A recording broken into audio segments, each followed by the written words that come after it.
दोस्तों, आपके घर में कितने लोग रहते हैं? 5, 10? हाँ, मेरे घर में 5 लोग रहते हैं। लेकिन भाजपा के नेता इतने गरीब हैं, उनके एक घर में 62 लोग रहते हैं।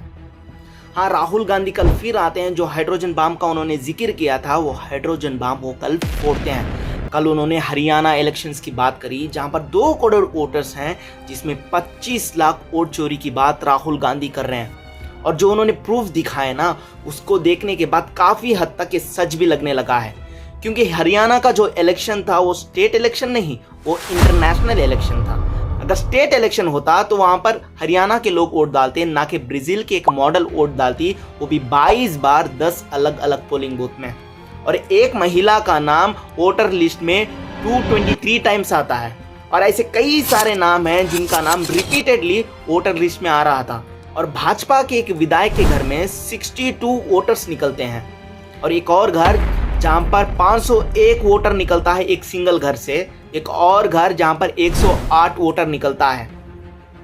और पता है इस इलेक्शन में कितने लोगों का नाम कटा था? 3.5 लाख लोगों का नाम कटा था वोटर लिस्ट से।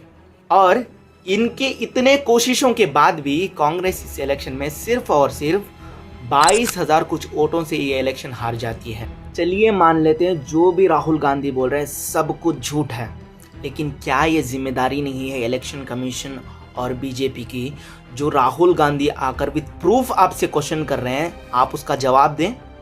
इलेक्शन कमीशन के पास तो सब कुछ डेटा है ना, तो आप इनका जवाब क्यों नहीं सही से दे पा रहे हो? और बीजेपी के पास तो ईडी है, सीबीआई है, न जाने कितने कैसे कैसे एजेंसियां हैं। तो आप पता लगाइए कि ये झूठ क्यों बोल रहे हैं। अगर आप दोनों आंसर नहीं दे रहे हो तो इस देश की जनता मूर्ख नहीं है। इस देश की जनता को सब कुछ समझ में आ रहा है, किसने वोट चुराया है और कौन किसका साथ दिया है। और अगर आप अब भी चुप रहे ना, तो आपको इसका जवाब इस देश की जनता बहुत जल्द देगी। और ज्ञानेश कुमार जी, आप प्लीज इस बार आकर ये मत कह देना कि ये साझा करनी थी क्या। सर, कुछ तो साझा कीजिए। इस देश के लोगों का पूरा हक बनता है सच जानना। प्लीज आइए, इस बार ड्रामा मत कीजिए, इस देश के लोगों को सच बताने का काम कीजिए।